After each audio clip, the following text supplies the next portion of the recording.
karunia rohani itu adalah karismata. Di mana karunia-karunia ini diberikan oleh Roh Kudus kepada kita berbeda-beda satu dengan yang lain. Dan karunia-karunia rohani atau karismata ini didapatkan waktu seseorang itu bertobat terima Yesus atau lahir baru. Kita lihat ayat 1 Korintus 12 ayat 4 sampai 6. Ada rupa-rupa karunia, tetapi satu roh. Dan ada rupa-rupa pelayanan, tetapi satu Tuhan. Dan ada berbagai-bagai perbuatan ajaib, mujizat, tetapi Allah adalah satu yang mengerjakan semuanya di dalam semua orang. Artinya Bapak Ibu, mari kita lihat lebih jauh. Ada rupa-rupa karunia. Sedikit saya membedakan antara karunia dengan talenta. Karunia itu kita dapatkan waktu kita sungguh-sungguh bertobat terima Yesus. Ya, tapi Bapak Ibu, tidak berarti karunia yang diberikan Tuhan kepada semua kita sama. Enggak. Berbeda-beda. Tergantung Tuhan. Karunia yang mana yang lebih relevan atau yang lebih efektif ditaruh Tuhan di dalam setiap orang yang sudah bertobat terima Yesus. Maka dikasihlah karunia A, untuk yang lain dikasih karunia B, untuk yang lainnya dikasih karunia C, dan seterusnya. Misalkan Bapak Ibu. Jadi, minggu lalu bertanya Pak Lampot tentang karunia bahasa roh. Tidak wajib, tidak harus juga. Bahkan tidak semua juga orang yang sudah bertobat terima Yesus dikasih Tuhan karunia berbahasa roh. No, gantung Tuhan. Si A dikasih, si B belum tentu.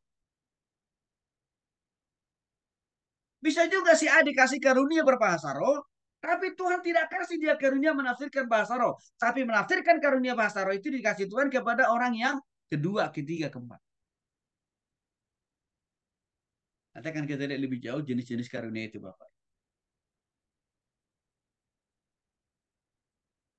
Itulah karunia.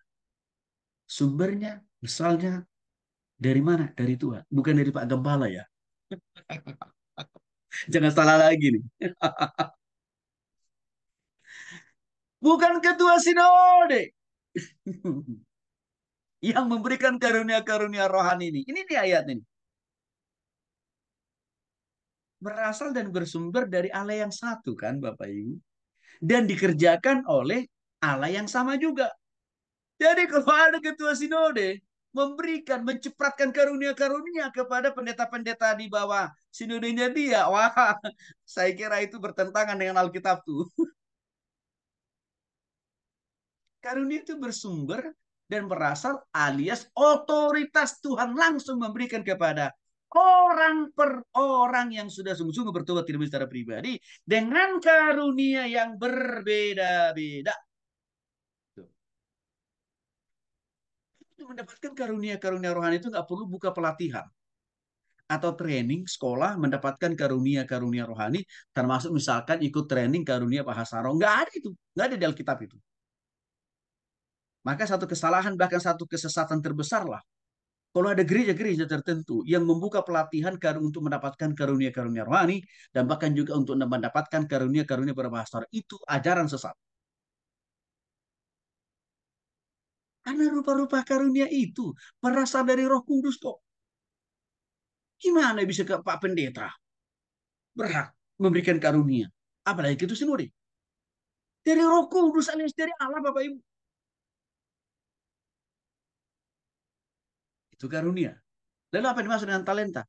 Talenta bawaan lahir yang diwariskan langsung oleh Tuhan lewat kedua orang tua kita. Contoh konkretnya apa?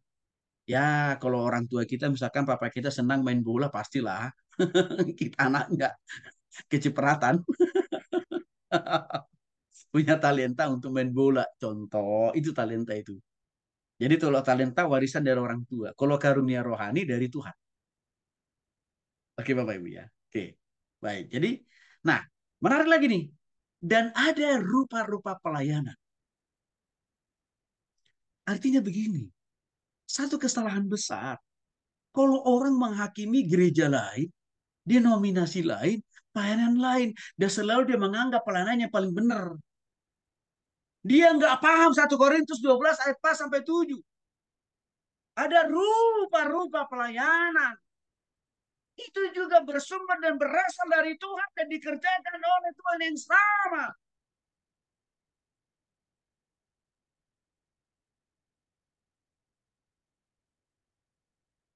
Hari-hari ini ada oknum hamba Tuhan karena gerejanya besar, jemaatnya banyak. Selalu dia tuding-tuding, selalu dia hakim-hakimi denominasi lain. Dan dia menjadikan hanya jemaatnya, hanya pelayanannya yang benar. Misalkan denominasi yang dituding atau yang dituduh itu ajarannya sesat, oke lah. Ini kan nggak sesat. Nah, Bapak Ibu pasti tahu lah itu. Saya nggak usah sebut nama lah. Tapi kita belajar jangan kita mengulangi dosa yang sama ya Bapak Ibu ya. Itu urusan dia dengan Tuhan. Kalau saya selalu memandang setiap pelayanan denominasi gereja itu berasal dan bersumber dari Tuhan. Asal ajarannya sesuai firman Tuhan Bapak Ibu. Saya selalu menghargai dan menghormati itu Bapak Ibu. Itu alasannya kenapa kita memilih sifat STTP kita bersifat interdenominasi. Itu alasannya. Itu mengacu kepada apa yang dikatakan oleh Rasul Paulus. Ada rupa-rupa pelayanan. Itu sah. Dan itu berasal dan bersumber dari Tuhan kok. Ada rupa-rupa denominasi. Itu sah. Berasal dan bersumber dari Tuhan kok.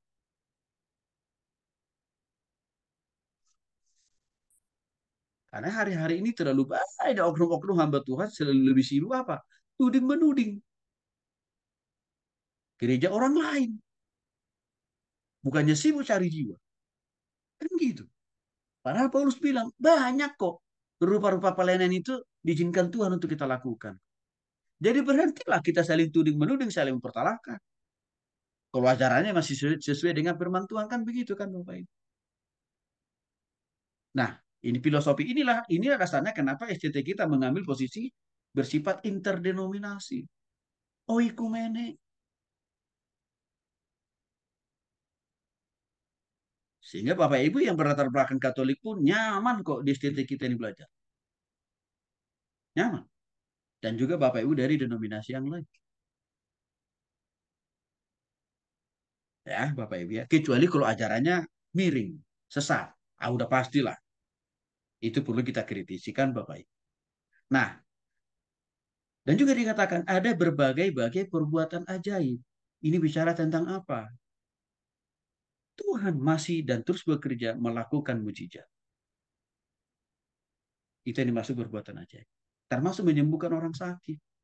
Kita harus masih percaya. Itu juga adalah pekerjaan dari Roh Kudus atau pekerjaan Tuhan kan. Maka tidak boleh juga kita menutup mata bahkan antipati tentang mujizat. Jangan Bapak Ibu. Selagi prosesnya, caranya sesuai dengan kehendak Tuhan. Ya kita harus terima. Karena kenapa? Itu pekerjaan Roh Kudus. Nih. Nah, sekali lagi, ada denominasi tertentu. Kalau ada orang sembuh karena mujizat, wah dari datunya itu. Langsung ke datu. Dari dukunnya itu. Ya jangan sojon begitulah. Begitu kan. Kalau karena imannya, pertobatannya kepada Tuhan, ya itu sah-sah saja lah. Ya, kecuali misalkan orang itu memakai ya kuasa kegelapan atau okultisme. Ah, itu pasti kita tentang lah kan kira-kira begitu, Bapak. Dan semua itu dikerjakan oleh Tuhan yang sama, Roh Kudus yang sama, Allah Bapa yang sama. Nanti di mata kuliah Oikumene nanti Bapak Ibu akan lebih jelas lagi tentang hal ini.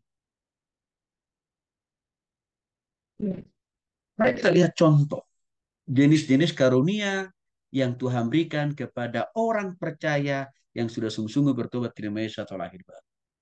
Ada jenis-jenis karunia-karunia untuk memberitakan Injil.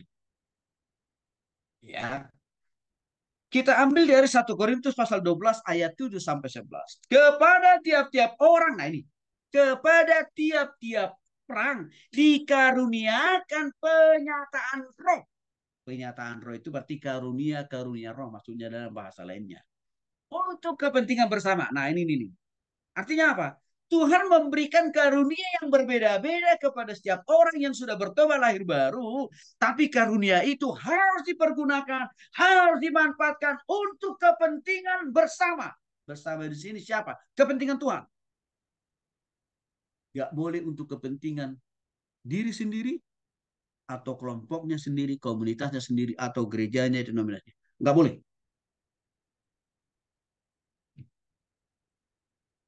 Kepada seorang roh, roh kudus di sini Bapak Ibu, memberikan karunia apa saja. Satu, hikmat. Hikmat ini berarti memahami situasi-situasi atau kondisi yang pelik, sulit untuk diputuskan. Tapi karena Tuhan berikan dia karunia roh hikmat, maka dia dapat mengatasi. Contoh faktual di Alkitab, hikmat yang diberikan Tuhan kepada Salomo. Dalam menyelesaikan sengketa, dua orang ibu yang memperkarakan satu orang anak. Dan itu tidak mudah diselesaikan sengketa itu tanpa karunia hikmat yang diberikan Tuhan kepada Salomo. Ya. Yang kedua, pengetahuan. Ini bicara tentang memahami sesuatu itu secara lebih terstruktur dan sistematis.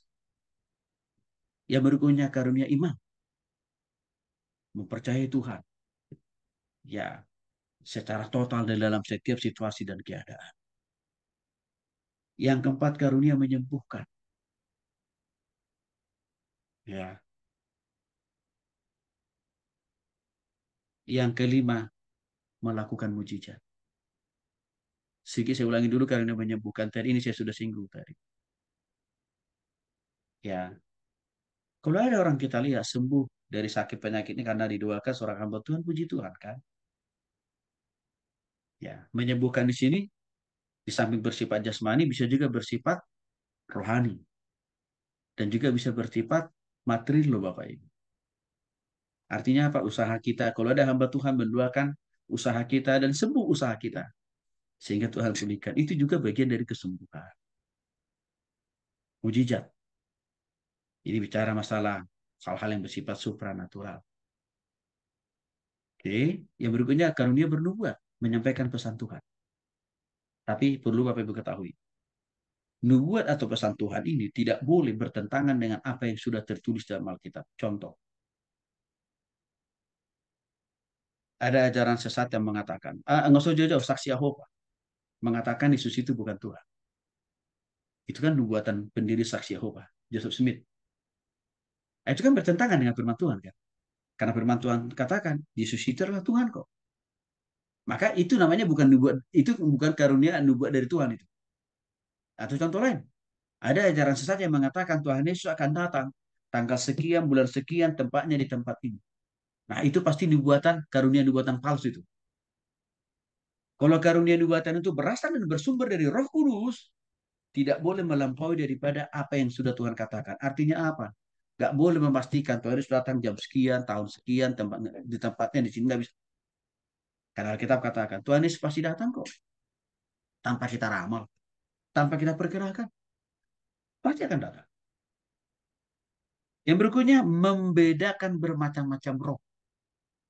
Artinya di sini Bapak Ibu, ada juga seseorang itu dikasih karunia oleh Tuhan. Waktu dia dalam satu tempat pelayanan, atau di satu tempat lah, situasi dan keadaan, dia bisa tahu bahwa ada kuasa kegelapan yang coba mengganggu-ganggu ya kehadirannya di tempat itu. Nah, ini membedakan bermacam-macam. Ya. Nah, ada karunia berbahasa roh diberikan kepada Tuhan, tapi tidak selalu langsung kepada semua orang, tapi per orang per orang. Menarik memang. Karunia bahasa roh ini diurutkan dengan menafsirkan bahasa roh. Secara ilmu hermeneutik, ilmu menafsir Alkitab. Ya, ini menunjukkan kedekatan antara karunia berbahasa roh dengan menafsirkan bahasa roh ini satu paket. Gak bisa dipisahkan. Ibarat mata uang Bapak Ibu. Jadi artinya apa? Kalau ada orang berbahasa roh, Tuhan pasti Sudah siapkan di tempat itu. Ada orang lain juga yang bisa mengartikan bahasa roh itu sendiri. Kalau karunia itu berasal dari Tuhan. Nah, tapi Pak Tony, kalau misalkan orang itu ya sering berbahasa roh, tapi ada orang menafsirkan. Gimana itu? Ya, diragukan karunia yang dia punya dari Tuhan atau tidak. Karena 1 Korintus 12 ayat 7 sampai 11 menyatakan itu dengan tegas. Nanti kita lihat lagi di mata kuliah kita terakhir minggu depan tentang itu. Tetapi semuanya ini dikerjakan oleh Roh. Artinya Bapak Ibu, kalau kita dikasih karunia hikmat, yang lain pengetahuan, yang lainnya iman, yang lainnya menyembuhkan, melakukan mujizat, bernubuat, membedakan memacam roh, bahkan bahasa roh, atau menafsirkan, jangan sombong. Jangan sombong. Jangan menganggap dirinya lebih rohani daripada orang lain. Jangan sombong. Jangan jadikan itu menjadi ukuran atau parameter menghakimi orang lain, menghakimi kerajaan denominasi. Jangan. Karena semua karunia itu dikerjakan dan dilakukan oleh Roh Kudus.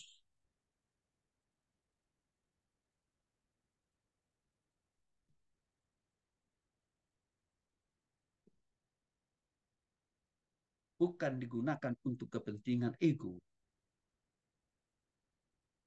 kelompok, individu. Bukan. Jadi kalau saya sih melihat begini. Kalau kita dikasih karunia oleh Tuhan, lebih duluan dibanding orang lain, gereja lain.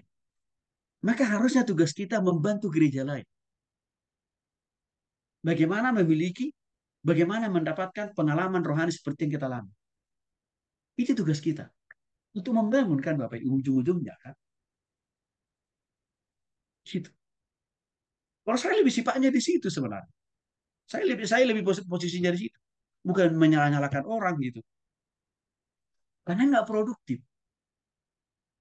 Karena saya melihat begini, kenapa orang, kalau kita bisa merasakan, mengalami, mendapatkan karunia ini, orang lain nggak bisa, karena orang itu nggak paham. Orang itu nggak mengerti. Dan juga tidak ada yang ngajarin mereka. Itu alasannya kenapa STTP kita ini kita buka Bapak Ibu. Untuk memberkati banyak orang. Tapi kalau kita lihat sekarang, yang seringkali terjadi, orang punya karunia ini, jadi sombong rohani kan. Menjadi seperti orang Kristen kelas 1 di surga. Yang lainnya itu kelas 0. Nggak tahu juga kelas 0-nya di mana maksudnya. Tapi Kristus, semua karunia yang diberikan Tuhan dengan tujuan. Melepaskan kuasa roh kudus dalam pewartaan Injil. Artinya apa? Karunia-karunia yang Tuhan berikan kepada setiap orang supaya bertobat lahir baru. Supaya orang itu merasakan kasih kuasa, tugas pekerjaan roh kudus dalam dirinya. Di dalam memberitakan Injil Kristus. Maka Bapak Ibu, kenapa saya selalu ngegas terus tentang pentingnya penginjilan? Supaya Bapak Ibu bisa merasakan karunia-karunia rohani. Kalau kita takut menginjil, takut memberitakan firman, nggak mungkin Tuhan kasih karunia-karunia ini. Karena karunia-karunia rohani ini diberikan, diperuntukkan hanya untuk orang yang punya hati, yang punya beban untuk memberitakan Injil Kristus. Tapi kalau hanya untuk dirinya sendiri, Tuhan bilang, gue nggak tertarik.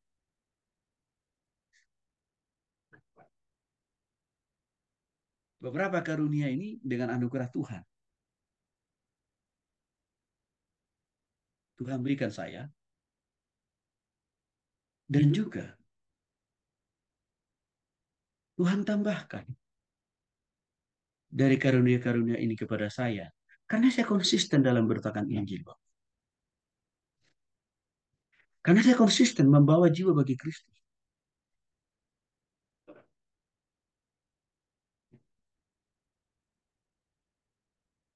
Dulu nggak pernah saya belajar tentang karunia-karunia rohani ini secara detail. Nggak pernah.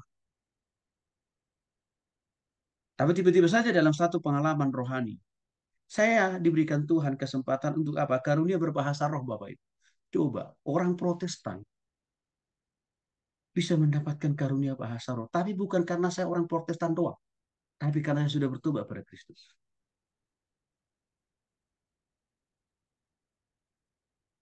Yang mana karunia ini kan banyak ditentang orang Protestan kan ini. Tapi Tuhan pernah kasih ini jadi pengalaman rohani buat saya.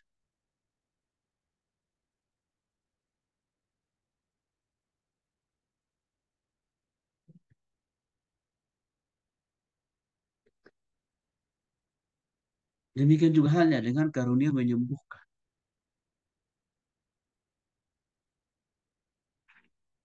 Itu pernah saya alami dan Tuhan kerjakan itu dalam hidup saya. Karena saya konsisten dalam menginjil, konsisten di dalam menginjili orang, Bapak. Maka Tuhan tambahkan, Tony, pakai ini supaya kamu makin efektif, makin produktif, berdampak untuk melayani orang yang saya pertemukan dengan Tuhan tambahkan. Jadi memang Bapak Ibu, kalau kita tidak punya hati memberitakan Injil, maka Tuhan juga nggak mau mendandani, nggak mau memperlengkapi kita dengan karunia-karunia, dengan perlengkapan-perlengkapan rohani. Gak mungkin Tuhan kasih. Karena Tuhan bilang, kamu egois. Kamu hanya hidup untuk dirimu sendiri.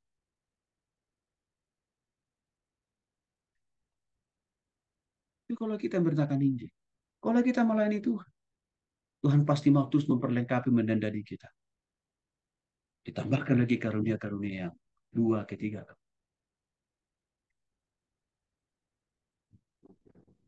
Karunia